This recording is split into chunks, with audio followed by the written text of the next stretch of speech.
Hey Bartist Nation, what's going on? It's your boy Dabartist, and thanks for tuning in to another episode of Ask the Bartist. It's Thursday, let's get it in. Anyways, that was enough with those shades. Bartist Nation, don't forget to follow me on Instagram. Even if you don't have an Instagram, make an Instagram and follow me. And if you're the most interactive person on my page, you will be getting a clipper from the Bartist himself. Next month, I'm gonna be having that whole thing go down. Alright, one more thing. Billy Whiteshoe, he left a comment on the last Ask the Bartist. Thanks for leaving a comment, because I check all the comments. So he says, hey, great video. I would suggest Bump Terminator for the razor bumps. I guess that's a product. And he said, a hot towel before and after a shave. A hot towel every morning after your shave. It tends to lessen irritation. And basically he just gave his own, advice on what works for him, and you guys could try it. I know the hot towel really works.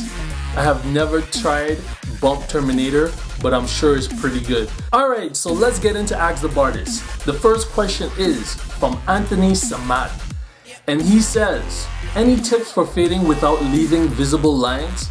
Well, there's a lot of videos, including my tutorials on YouTube, that you can check out how to fade. But the main thing that you have to know about fading is all about levels, and it's all about getting one level to blend with another level. So between those two levels, there are levels. That's why we have a lever right here, and you want to execute this as well as you can.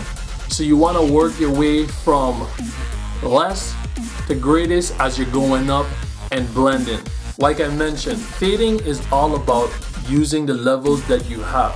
If you don't have the levels, you cannot fade to the lower levels. Now, if you're missing a level or you're missing a guard, you're gonna have a space in between. So you always want to use your levels. And I brought this clipper out specifically for that reason, because people think that they could go and buy this clipper at, Walmart or wherever, and they'll be able to fade. No, this doesn't come with the same lever as this clipper. Instead of going straight up, you want to give it a little curve, and what that does, it helps create a better blend if you don't have the guards in between.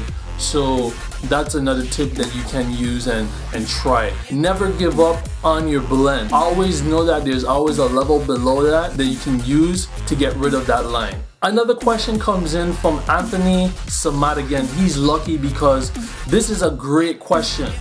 What clippers do you use? This clipper is pretty tore up right now, but it's great. You see this blade right here? Yes, it's plastic and it doesn't rust. It's awesome.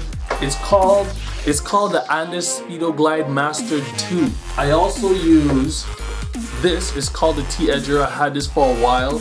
It's perfect for designs. It's usually sharper than the T-Outliner, and I also have a T-Outliner, and I use the Palmade guard. This guard is awesome.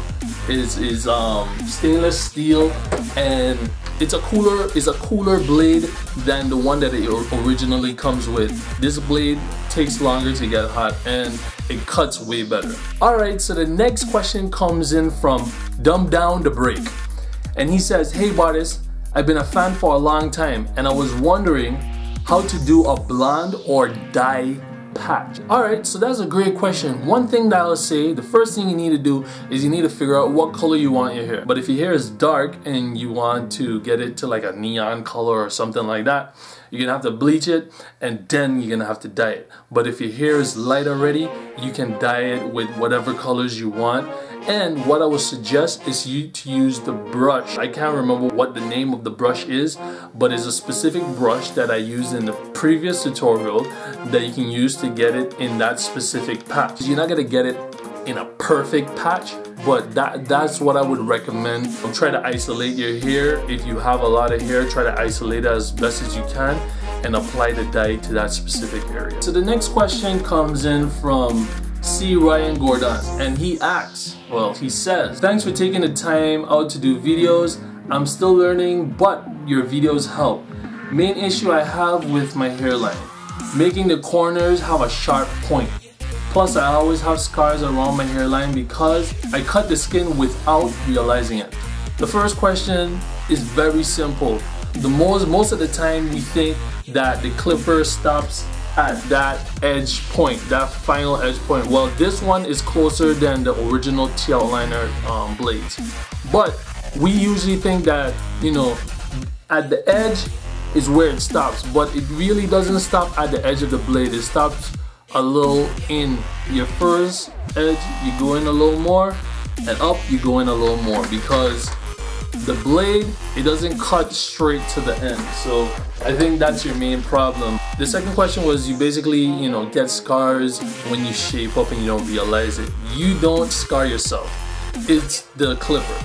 And it could also be on how you're using it or how long you're using it. Your clipper does get hot and it's easier to create lacerations or cuts.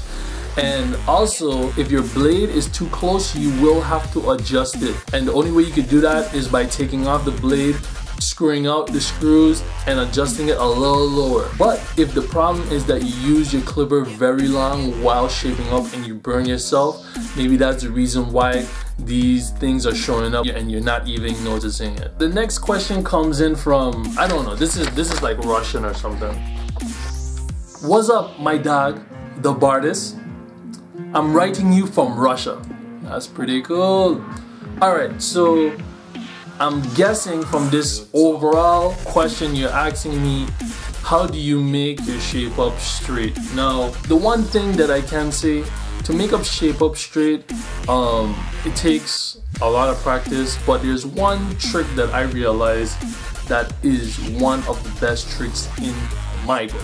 When you put your clipper here, you create one straight line. You want to make sure when you get your first line, it is the straightest line. It is how you want your hairline to go. And from there, you want to connect with it. You don't want to create a whole new line over here and then you go out. You want to use that same line to keep straight, to keep straight, to keep straight. And you want to just connect the dots with the line that you already created and establish that was straight. So that's one of the things that I could say to get your hairline straight. Thank you for your question, and thanks for checking out Dabartist all the way from Russia. But that has been it for now, Bartist Nation. Thanks for tuning in to another episode of Ask the Bartist. Don't forget to follow me on Instagram at Dabartist. Thank you to all the people who just recently followed me. I have about 80 followers on Instagram. Please, let's get that number up. And yo, don't forget, I'm giving away a clipper, so follow and interact. Yeah! With that being said, I'm gonna leave you with a quote from myself. When in the darkness, find something to be thankful for. Peace. I'm out, Bartist Nation. Have a good weekend.